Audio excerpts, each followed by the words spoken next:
Olá a todos, meu nome é Ricardo Melo da Rádio XYZ e eu estou em frente ao Dr. Leandro Borba Ferreira Nascente, ele que está candidato à lista sextupla do 5º Constitucional à vaga de desembargador na OAB. E doutor Leandro, eu gostaria para todo o público que está nos acompanhando que você pudesse se apresentar. Quem é Leandro Borba? Ricardo, primeiramente é um prazer estar aqui com você e responder suas perguntas e levar ao conhecimento dos conselheiros, dos nobres conselheiros da OAB, o meu currículo e também a minha apresentação. Meu nome é Leandro Borba Ferreira Nascente, sou advogado há mais de 15 anos, militante na área civil, criminal e administrativa. Ao longo desses 15 anos de profissão, eu venho sentindo na pele as agruras por quais passa o advogado nos dias de hoje. Eu já fui serventuário da Justiça, trabalhei no Poder Judiciário, concursado, passei em 8 concursos públicos e hoje estou como advogado, com muita honra, fazendo parte da Seccional de Goiás, da OAB Seccional de Goiás. Com muita honra, com muito prazer, porque é de grande relevância nós podermos trabalhar em prol da sociedade e trazer para essa sociedade a proteção, principalmente a proteção com relação aos direitos fundamentais previstos na Constituição e normas de direito infraconstitucional. É com grande prazer e imensa satisfação que eu faço parte da OAB Seccional de Goiás. Doutor Leandro, eu gostaria de perguntar para você o seguinte: nós sabemos que este cargo ele é extremamente relevante para a nossa sociedade e principalmente aos advogados. Eu gostaria de saber, e eu tenho certeza que nosso público também quer saber, quais seriam as ideias e propostas que o doutor visualiza para este cargo? Ricardo, a questão é o seguinte: ao longo aí dessa caminhada de mais de 15 anos na lida da advocacia, eu pude perceber na pele algumas disfuncionalidades que nós passamos. Disfuncionalidades que eu classifico que estão fora do Poder Judiciário e dentro do próprio Poder Judiciário. Então eu chamo isso de disfuncionalidade, mas também pode ser sinônimo aí de anomalias, de problemas que nós enfrentamos e que eu divido aqui, fora do Poder Judiciário e dentro do Poder Judiciário. As que estão fora do Poder Judiciário, elas significam as flagrantes lesões de direitos ocorridas em face da sociedade, seja num plano vertical ou num plano horizontal. No plano vertical, as lesões de direito que ocorrem em face do cidadão, do Estado, em face do cidadão comum. E na esfera horizontal, são as lesões de direito ocorridas de particulares contra particulares. Essa é a primeira questão, fora do âmbito do Poder Judiciário. Agora, o que me preocupa são as disfuncionalidades existentes dentro do Poder Judiciário. Essas são imprescindíveis de serem atacadas porque violam vários direitos dos advogados e nos impedem de exercer com eficácia a advocacia, esse munus público tão importante que nós temos no Brasil. Uma instituição, uma atividade imprescindível para o Estado democrático de direitos e que nós temos que trabalhar essas questões que me preocupam e que também preocupam a vários colegas, a vários conselheiros, inclusive, todos aqueles que sofrem com as agruras do dia a dia na lida advocatícia. E aqui eu passo a pontuar quais são essas minhas preocupações. Primeiro, total ausência de isonomia material e formal em face do advogado. Ausência de isonomia entre juízes, magistrados, promotores, procuradores, desembargadores em face do profissional advogado na sua lida. E importante frisar que a Constituição Federal nos garante que todos nós somos iguais perante a lei e que também não há hierarquia entre juízes, promotores e advogados. Ocorre que eu percebo que isso é uma mera retórica constitucional. Uma mera retórica constitucional porque está num plano abstrato. O que nós temos que fazer para acabar com esse problema é trazer isso para o plano concreto, é concretizar isso, não é, para que se torne efetiva esse direito previsto na Constituição Federal e que nós possamos exercer a advocacia da melhor forma possível. Então, essa é uma preocupação minha. A segunda preocupação diz respeito aos honorários sucumbenciais. E aqui eu divido essa questão em duas partes. Primeiro, com relação ao percentual que é fixado. Não é? Geralmente, os honorários sucumbenciais são fixados em valores módicos, em valores pífios.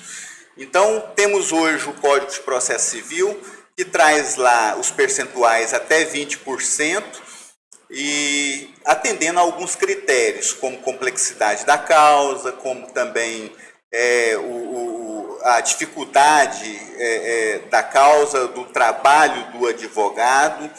E por que não? Por que não os magistrados não respeitam essa dicção, esse dispositivo legal previsto no Código de Processo Civil? Porque os honorários sucumbenciais são fixados em valores tão pequenos. Essa é a primeira preocupação que eu tenho com relação a esse assunto. A segunda preocupação que eu tenho é com relação ao pagamento desses honorários. Nós temos dificuldade em receber esses honorários. Os honorários sucumbenciais devem ser recebidos imediatamente. Imediatamente porque se trata de verba alimentar do advogado. É lógico, é evidente que nós temos que respeitar o cumprimento de sentença, etc, etc. Mas nós temos, o Poder Judiciário tem condições de se valer de órgãos cooperativos, tais como Bacenjude, Infojude e vários outros sistemas de cooperação, para nos garantir esse pagamento dos honorários. O que eu deixo claro aqui é que nós não podemos demorar para receber essas verbas alimentares que hoje são previstas no Código de Processo Civil e no Código Civil Brasileiro e na Constituição Federal. Outra questão que me preocupa bastante é a questão da violação das prerrogativas do advogado. Nós avançamos bastante. A OAB, muita sensibilidade, com muita proatividade, ela trabalhou bastante nesse sentido e nos ajudou bastante. Mas nós temos ainda que caminhar, que ir adiante, porque ainda ocorrem ferimentos à violação das prerrogativas do advogado. E com relação a esse assunto, eu friso aqui que a lei de abuso de autoridade, ele vem muito a nos beneficiar. Eu vejo que também isso ajuda na concretização desse direito sagrado nosso, não só nosso, mas de toda a sociedade, de sermos respeitados com relação às prerrogativas do advogado. Eu sempre digo que as prerrogativas do advogado não é só do advogado, mas é também de toda a sociedade, porque a sociedade quer litigar em juízo com um advogado, com um profissional que atue de forma livre, autônoma, e que não tenha receio de ser vilipendiado nos seus direitos. Porque se for vilipendiado nos seus direitos, isso vai, evidentemente, atrapalhar o seu cliente, atrapalhar o jurisdicionado, e vamos ter problema com relação a isso. Uma outra questão também que me é muito cara e que merece aqui ser externada é a questão do sistema ProJude. O sistema ProJude é um sistema absolutamente ineficaz, um sistema que não vem funcionando. Para você ter uma ideia, consta no site do TJ que cabem 6 megas de documento, mas eu nunca consegui colocar mais de 2 megas, o sistema rejeita, portanto, cabe hoje apenas 2 megas. Nós temos que mudar esse sistema, né? Deixar o ProJude de lado e partir para outro tipo de sistema, como por exemplo o EPROC. O EPROC é muito mais eficiente do que o ProJude. É uma preocupação, e eu penso que é uma preocupação de vários advogados, em manusear esse sistema, né, denominado ProJude, e temos que trocá-lo imediatamente. Outra questão também que me é muito cara e que merece aqui ser externada é a questão da qualidade das decisões dos magistrados. É lógico que o CNJ vem cobrando dos juízes a celeridade processual, né, números. O CNJ prima por números, né, julgados, vários julgados. Mas eu vou além. Além de nós termos o direito de ter uma decisão célere, né, rápida, um processo que tramite rápido, nós temos também o direito de ter uma decisão com qualidade. Uma decisão onde, na fundamentação, na ratio decidente, mostre para o jurisdicionado e para o advogado o porquê que o juiz chegou àquela conclusão.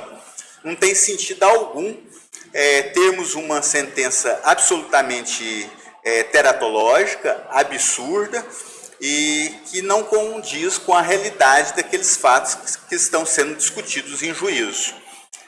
A questão do copiou e colou está muito explícita no Poder Judiciário, tanto em primeiro grau quanto em segundo grau. Isso é uma preocupação que vem nos assolando bastante. É a questão do copiou e colou. Outra questão são as decisões que são feitas por assistentes e assessores e que não são lidas pelos magistrados. Outra questão também que é bastante preocupante é a questão dos atos ordinatórios praticados pelos escrivães, né, pelo escrivão, mas que tem cunho decisório. E cunho decisório, quem dá a decisão, quem prolata a decisão é o juiz de direito. Ele não pode delegar isso para o serventuário da justiça, no caso, o escrivão, ou escrevente, ou qualquer pessoa que seja. Então, é uma preocupação minha, qualidade nas decisões. Queremos celeridade processual, processo rápido, qualidade nas decisões, a ponto de todos nós sabermos o porquê que o juiz chegou naquele resultado. Então, é uma preocupação minha, é uma preocupação de vários colegas e que aqui eu faço coro a essa reclamação. Outra questão também que me preocupa bastante é a questão da falta de apoio ao advogado do interior. O advogado do interior não pode ser largado à própria sorte pelo Poder Judiciário. Eu tenho recebido direto reclamações de advogados do norte, do extremo norte, extremo sul, extremo leste, extremo oeste, me reclamando que o Poder Judiciário não tem dado atenção a eles. E sempre eles me procuram pedindo ajuda. Leandro, vá até o tribunal, faça isso, peça isso por mim, vá até o juiz X, tenta despachar com ele, olhe o processo Y. Então, tudo isso é preocupação. O advogado do interior jamais poderá ficar à míngua, jamais poderá ser largado à própria sorte pelo Poder Judiciário. Ao contrário, o Poder Judiciário deve dar suporte a esse profissional para que ele possa exercer a advocacia da melhor forma possível e fazer valer os direitos constitucionais que estão previstos na nossa Carta Política Nacional de 88. É uma preocupação que eu tenho e eu tenho certeza que é uma preocupação de vários profissionais do interior. O advogado do interior é de suma importância para esse processo todo que nós vivemos, para esse processo judicial, né, para que se torne efetiva o provimento jurisdicional, que nada mais é do que o julgamento do mérito, mas também como a prestação jurisdicional, que é aquilo que é feito pelo juiz, entregando o bem da vida que a parte pede em juízo. Então, é uma preocupação minha, realmente, o apoio irrestrito ao advogado do interior. Então eu faço aqui essa conclamação, incito a todos os colegas que lutem pelos advogados do interior. Eles merecem. E o Poder Judiciário deve olhar para eles. Né? Não é simplesmente passando números de WhatsApp, não é tratando esses advogados, esses profissionais de forma totalmente assintosa. Né? E quando violam direitos do advogado do interior, violam os nossos direitos como advogados da capital também. Né? Isso nos prejudica bastante. E de toda classe. Advogado tem que ser bem tratado em qualquer local do país.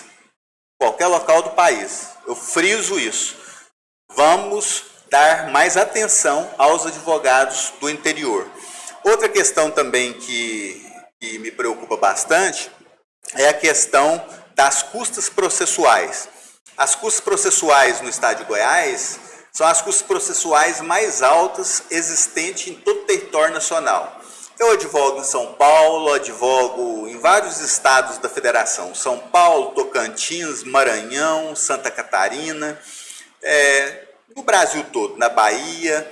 E quando chega-se ao estado de Goiás, nós percebemos que as custas processuais daqui são de valores altíssimos. O Poder Judiciário arrecada com essas custas processuais. E aqui eu não estou fazendo um proselitismo contra o Poder Judiciário. Né? Eu estou apenas trazendo algumas preocupações que são minhas e que também são de vários colegas. Mas com relação às custas processuais, quando ela é alta, ela impede o acesso ao Poder Judiciário e ela impede também o direito de ação. Ou seja, dois direitos fundamentais de suma importância. Então, quando você cobra custas processuais muito altas, você está impedindo o direito de ação, que é um direito fundamental, e também impedindo o acesso ao Poder Judiciário, porque muitas vezes aquele que é lesado no seu direito, ele deixa de procurar o Poder Judiciário em razão das custas. E o juiz, o magistrado, quanto os desembargadores, eles podem dividir, parcelar essas custas processuais, e eles não têm feito isso. Com muita dificuldade a gente tem lutado contra isso. Parcelar, ou de repente deixar para pagar no final essas custas, porque você pode ter muito bem hoje a seguinte situação: você pode ter uma fazenda aí de 2 milhões de reais, mas não tem dinheiro para pagar as custas processuais. Então, que o juiz, que o magistrado, que o julgador, ele dê tempo para que essa pessoa venda essa fazenda, arrume esse dinheiro e pague o Poder Judiciário com as custas processuais, seja parcelando ou seja, de repente, deixando para pagar no final do processo. E temos também a questão da gratuidade da justiça, da concessão da gratuidade da justiça, que é muito importante. Muitos têm o direito à gratuidade da justiça e muitas vezes isso é negado a esse jurisdicionado, a essa pessoa que necessita do Poder Judiciário para vindicar os seus direitos, mas é impedido em razão desse valor astronômico dessas custas processuais. Então, é uma preocupação minha também essa questão. E doutor Leandro Borba Ferreira Nascente. Doutor Leandro, eu tenho certeza absoluta que é uma das grandes dúvidas de todos os conselheiros, advogados e também da sociedade civil. Doutor Leandro, o doutor vê a possibilidade em todas essas ideias de realizá-las? Como o doutor realizaria todas essas ideias que foram postas, que sem sombra de dúvidas são de extrema importância para toda a comunidade? Ricardo, a questão é o seguinte: eu não posso, não me sinto à vontade, não farei isso nunca, trazer aqui um rol de reclamações, um rol de ideais, de objetivos, sem poder trazer a solução para todas essas questões. Então, eu tenho condições de fazer, tornar concreto todas essas propostas que eu trago aqui a público, em especial para os conselheiros. Eu tenho condições de fazer, concretizar tudo isso que eu falei aqui, todos esses pontos que eu trouxe aqui. Então, nós temos aí o Tribunal Pleno, temos o Tribunal, o órgão especial, temos o presidente do Tribunal Nobre, ilustre e eminente presidente do Tribunal de Justiça do Estado de Goiás, que tem iniciativa de lei, iniciativa para projeto de lei. Então, nós temos como, sim, eu tenho como trabalhar essa questão, já percorri aí, já conversei com vários desembargadores, e eu tenho condições de concretizar tudo isso que foi falado aqui. Eu não seria irresponsável de vir até aqui, trazer num plano ideal os meus projetos e não ter como concretizar esses planos. Eu digo o seguinte, tudo que está no plano abstrato, ele tem que ser concretizado, senão ele vira letra morta. É o que eu falei no começo, com relação à ausência de isonomia material e formal em face do advogado. Não adianta nada ter alguma coisa do plano abstrato, como por exemplo na Constituição Federal, e não fazer concretizar isso na prática. Assim eu digo com relação às minhas propostas. Então, as minhas propostas aqui são todas fáceis de serem trabalhadas. O novo desembargador deverá ter pulso forte para enfrentar esse sistema. E aqui, novamente, eu digo que não é um proselitismo em face ao Poder Judiciário, ao contrário, o nosso Poder Judiciário é maravilhoso, eficiente, tem avançado bastante, mas eu não posso trazer aqui apenas ideias, eu tenho que trazer soluções e digo a vocês que eu tenho totais condições de executar tudo isso que eu estou dizendo aqui, todos esses tópicos que nós temos aqui. Não é tarefa difícil, basta a gente saber trabalhar, basta a gente estar aberto para os debates. E digo mais, já houve na história, Ricardo, desembargadores que vieram do Quinto Constitucional, vieram da OAB, que propuseram várias propostas, várias ideias, e que quando logrou êxito na sua empreitada, chegando no tribunal como desembargador, ele simplesmente largou a classe de lado e partiu para o outro lado. Passou a ser desembargador e passou, inclusive, a aviltar os direitos do advogado. Isso já aconteceu na história. Se a gente for fazer aí uma análise, a gente vai perceber isso. Esse eu chamo de traidor. Traidor da OAB. Porque se valeu da OAB para ocupar o cargo de desembargador e quando lá esteve, virou as costas para a advocacia, para a classe advocatícia, melhor dizendo. Então, esse eu chamo como traidor. E isso não pode continuar ocorrendo. Nós temos que lutar contra esse tipo de conduta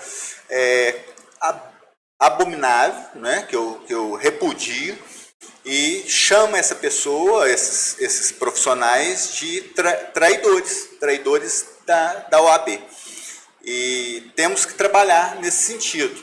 Então, muito cuidado na hora do voto e preste bastante atenção nas ideias, nas propostas e veja se esse candidato é um candidato de ilibada conduta, se ele tem condições de realizar tudo aquilo que ele prometeu, que ele propôs, sob pena da gente cair no conto do vigário, né? Porque faz uma